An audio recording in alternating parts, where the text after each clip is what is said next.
और कुछ लोगों को ज्ञान हो जाता है तो वो समाज में धन का उपयोग कर जाते हैं। जैसे कि एक सेठ हुए, उन्होंने पूरे भारत में प्याऊ बनाए। बात देखिए, कहीं भी चले गए ना उनकी प्याऊ बनाई। एक सेठ हुए घनश्याम दास बिड़ला, तमाम मंदिर बनाए।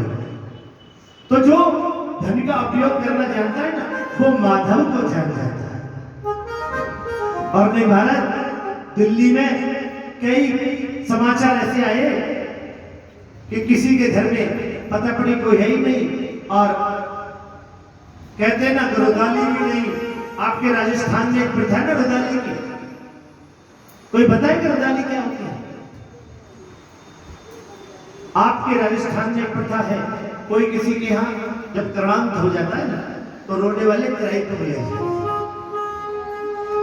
एक फिल्म भी आई थी लम्हे, जिसमें डिम्पल कपाड़िया रुदाली भरी थी। तो भैया कोई रोने वाला भी नहीं मिलता।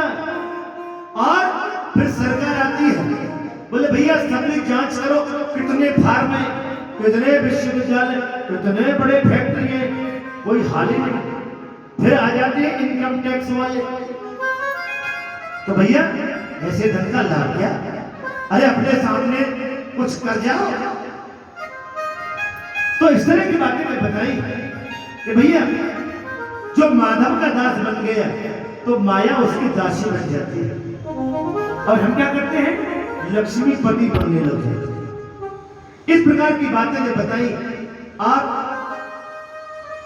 समय का काल देखिए, धुंधकारी अपनी मां से बुरा भला करेगी और बोला कि पिताजी तो है नहीं, तो घर में पड़ा है वो धन दे दो।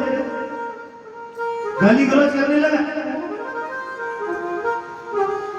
धुंधली को पश्चाताप होने लगा कि आज अगर मैं अपने पति की बात मान लेती और पति की आज्ञा अनुसार मैं फल खा लेती तो मुझे ये गौकर्ण जैसा सुपात्र मिलता।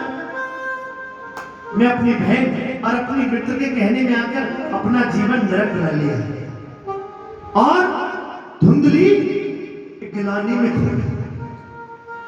रात्रि के अंधेरे में एक अंधे कुएं में गिर पड़ी और अपने जीवन लीला को समाप्त कर लिया।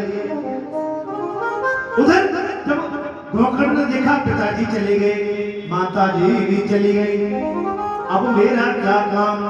यहाँ पर गोस्वामी तुलसीदास जी ने कहते हैं कि दुष्ट संग नहीं देही विदाता,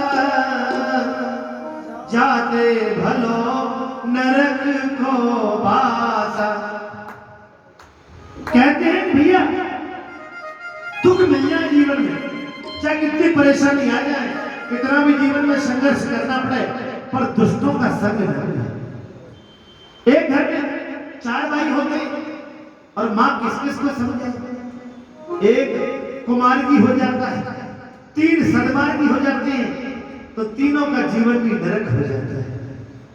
कहते हैं कि किसी सरोवर में लाखों मछलियां तमाम प्रजातियों की हो, चाहे विदेशों से मंगाई हो, और एक गंदी मछली उस सरोवर में होती है ना, पूरा सरोवर खराब कर देती है। दुष्ट संग नहीं देही विदाता, जाते भलो नरक को बासा। बोले भैया इस घर में हमने रह के क्या करेंगे? माता जी प्राण छोड़ गई, पिताजी वन को गए, 10 स्कंद पढ़ के प्राण छोड़ दिए। बोले यहां से निकलो। लेकिन कहते हैं कि सुपात्र जो होता है वो अच्छी बात सोचता है। बोले भैया मैं श्राद्ध तर्पण कर दूं अपने माता पिता का, और ये दुष्ट भाई ऐसी विदा ले लो, अगर एकदम जाऊंगा तो पूछेगा क्यों जा रहे हो। गौकर्ण ने विदा ले ली। अब धुंधकारी तो बिल्कुल निर्दंध हो गया।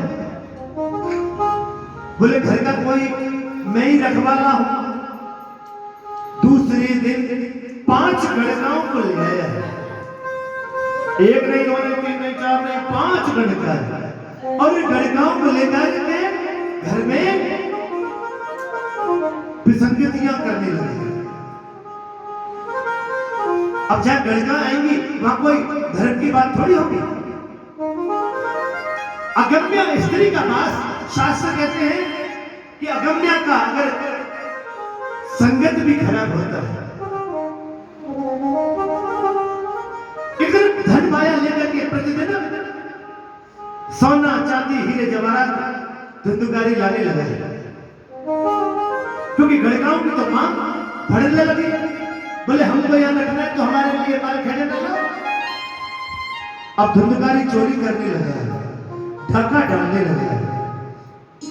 एक दिन राजा के सैनिक बोले भैया ये चोरी हो रही है, आखिर हो गई। गणिकाओं को ये सोच आई कि एक दिन राजा के सैनिक इस घर में आ गए तो हमको जेल खाने जाना पड़ेगा। कहते हैं कि किसी गणिका हो चाहे चोर हो उसका कोई नहीं होता। जब चार चोर आपस में धन का बंटवारा कर रहे होते हैं तो आपस में भी झगड़ा हो जाता है।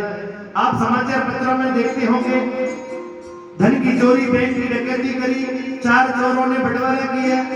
पहले ने 1 मारा, दूसरे ने तीसरा मारा, 3 मर गए, 1 बचा।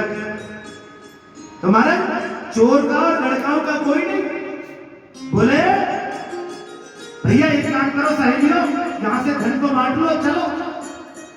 और रात में जैसे ही धुंधुकारी आया उसको मदरा पान करा दिया, और मदरा इतनी पिला दी कि होश ही नहीं।